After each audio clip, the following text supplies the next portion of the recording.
ओम नमः शिवाय। हर हर महादेव। रुद्र ही पापियों का संहार करने वाले हैं। वेष्टि रूप शिव हर मुंड और भव अद्भुत चक्र विदित है। ये सप्रावरण से रक्षित होते हैं और इन्हीं के ऊपर की ओर 10 गुना जल है। इस जल के मध्य में रहने वालों को श्रुति द्वारा जल मध्यासी कहा जाता है। भगवान शिव अनुग्रह तिरोभाव संहार स्थित में और सृष्टि से युक्त होकर नई नई लीलाएं करते हैं। वे ही सर्वशक्तिमान ईश्वर है। 16वां अध्याय शिव तत्व विवेचन। सूत जी बोले, मुनि वामदेव भक्तन भगवान स्कंद के मुख से ओमकार रूपी अमृत कथा का श्रवण करके आनंद की अनुभूति हुई। वे बोले, प्रभु इस अमृतमय कथा को सुनकर मेरा ज्ञान और भी बढ़ गया है, परंतु फिर भी मैं आपसे एक प्रश्न पूछता हूँ। भगवान सदाशिव से लेकर क्रिएति पर्यंत इस जगत में स्त्री पुरुष ही दिखाई देते हैं। इस रूपवान अद्भुत संसार की उत्पत्ति का कारण वे परमेश्वर ही हैं या कोई अन्य रूप है?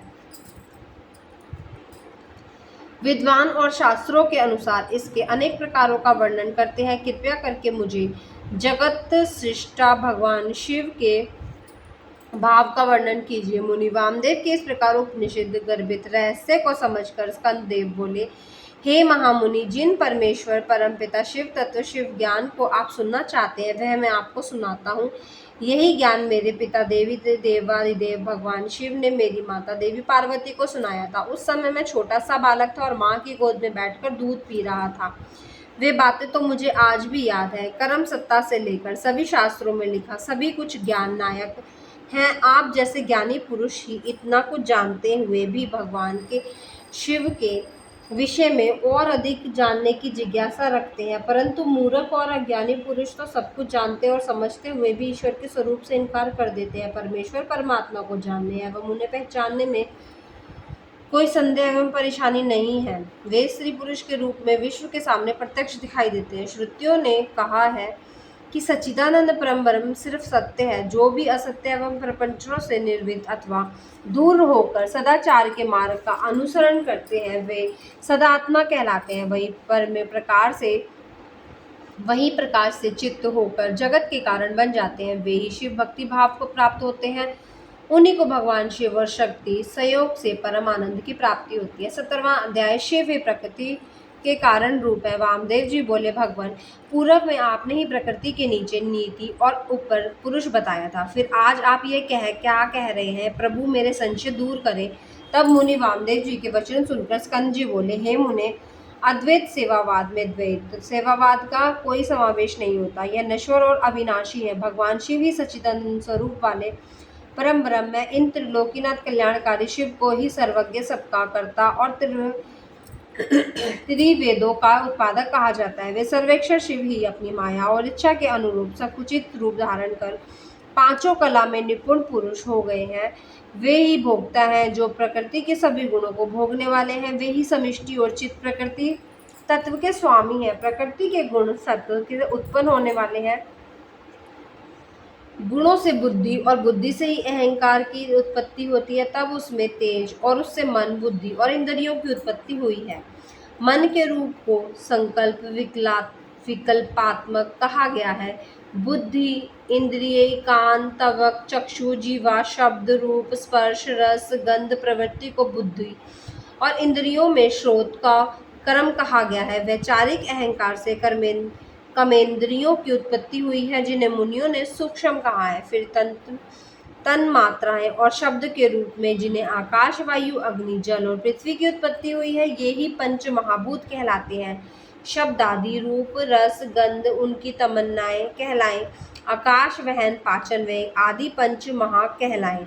इस प्रकार स्कंद जी का वेदांत युक्त वचन सुनकर मुनि वामदेव बहुत प्रसन्न हुए और हाथ जोड़कर पृथ्वी पर लेटकर उन्हें दंडवत प्रणाम करने लगे। उनके चरणाविंदों में ही उन्हें परम तत्व ज्ञान प्राप्त हो गया था। 18वां अध्याय शिष्य धर्म। सूत जी बोले, मुनि वामदेव ने भगवान स्कंद से पूछा, हे भगवान, आप सर्व तत्व को जानने वाले श्रेष्ठ हैं। आप मुझ पर कृपा करके संप्रदाय के उस ज्ञान के बारे में बताइए जिसे जिसके बिना जीवों को भोग और मोक्ष की प्राप्ति नहीं होती। प्रभु कृपया करके मेरे इस संशय को दूर कीजिए। तब वामदेव जी ने उनके वचन सुनकर स्कंद देव बोले, मुनीश्वर, मैं आपको एक परम गुप्त तत्व के बारे में बताता हूँ। वैशाख, श्रावण, आश्विन, कार्तिक, अगन, माघ महीने के शुक्ल पक्ष में पंचमी तथा पूर्णिमा के दिन स्नान करके शुद्ध होकर अपने गुरु के चरणों को धोकर उनके पास रखे आसन पर शंख में फूलों को अभिमंत्रित करके रखें। तत्पश्चात गंध और पुष्प से पूजन करें। उसके समक्ष दीप प्रज्वलित करें। मुद्रा से रक्षा कर कवच को मंत्रों से आच्छादित करें। तत्पश्चात विधि पूर्वक अर्घ्य दें और सुगंधित पुष्पों से पूजन करें। आधार पर सुगंधित जल का घट रख कर उसे सूत से लपेटे। उस घट पर पीपल, पिलखन, जामुन, आम और बड़ नामक 5 पेड़ों की छाल और पत्ते तथा हाथी, घोड़े, रथ, बाम्बी और नदी के संगम स्थान की मिट्टी को सुगंधि में मिलाकर उस कलश पर लेपने के बाद आम के पत्ते, कुश का अग्र, नारियल, फूल आदि वस्तुओं में कलश को सजाने के बाद कलश में पंचरत्न डालें। यदि पंचरत्न ना हो तो सुवर्ण डालें। नील, माणिक्य, सुवर्ण, मूंगा और गोमद नामक 5 रत्नों का निर्म लसक का उच्चारण करते हुए अंत में ग्लूमो कहते हुए विधि विधान से पूजन करें। खीर और तांबूल अर्पित करें। 8 नामों का जाप करते हुए पूजन करें। गुरु द्वारा बताई गई विधि से अनुष्ठान सहित भगवान शिव की पूजा अर्चना करें। फिर गुरु को अपने शिष्य को हैम सोहम मंत्र का उपदेश देना चाहिए। उपदेश के बाद भस्म का ज्ञान प्रदान करना चाहिए। उस समय गुरु को अपने मन में ये विचार करना चाहिए कि मैं ही शिव हूँ। इस प्रकार शिष्य को ज्ञान दे। 19वां अध्याय योग पट वर्णन। भगवान स्कंद बोले, मुनि वामदेव, अपने शिष्य को पूजा विधि का वर्णन करने के पश्चात गुरु निम्न बातों का उच्चारण करे। मैं ब्रह्मा हूँ, वह तू है, आत्मा ही ब्रह्मा है। सारा इस संसार ईश्वर से अधिष्ठित होता है। मैं ही प्राण हूँ, आत्मा ही ज्ञान का सार है। प्रज्ञान आत्मा ही वहाँ विदित अवस्थित है। वही तुम्हारा मेरा अर्थात सबका अंतर्यामी है। वही ज्ञान रूपी अमृत है।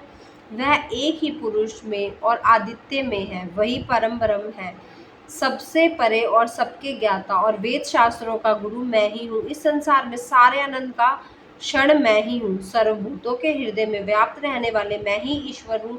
सारे तत्वों का और पृथ्वी का प्राण मैं ही हूँ। मैं ही जल और तेज का प्राण हूँ।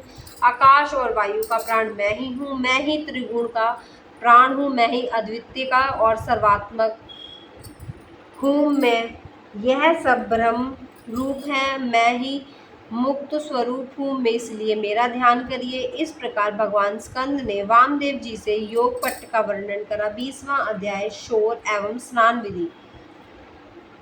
भगवान स्कंद बोले, हे मुनीश्वर, अब मैं आपको यतियों को शुद्धि प्रदान करने वाले शोर और स्नान की विधि बताता हूँ।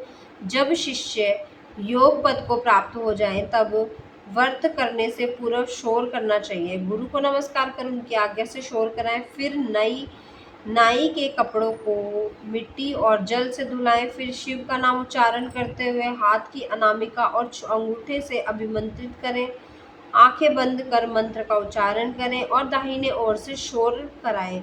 आगे से पीछे की ओर सिर मुड़वाएं और फिर पीछे मूछें भी साफ करवाएं और नाखून काट लें। तत्पश्चात नदी में 12 डुबकी मारकर लगाकर स्नान करें। बेल, पीपल या तुलसी के नीचे की मिट्टी लेकर उसका प्रोक्षण कर अभिमंत्रित करें। उस मिट्टी के 3 भाग करें। एक भाग से 12 बार हाथ मलकर साफ करें। दूसरे भाग की मिट्टी को सिर से मुंह तक लेप कर 12 बार जल में डुबकी लगाएं। फिर 16 बार कुल्ला कर 2 बार अंचल करें।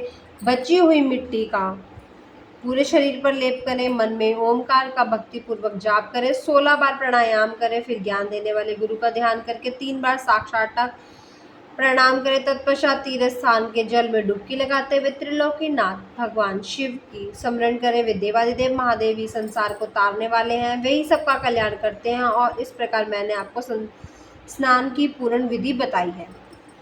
इससे आगे की कथा हम अगले भाग में करेंगे। तब तक के लिए सभी को ओम नमः शिवाय। हर हर महादेव।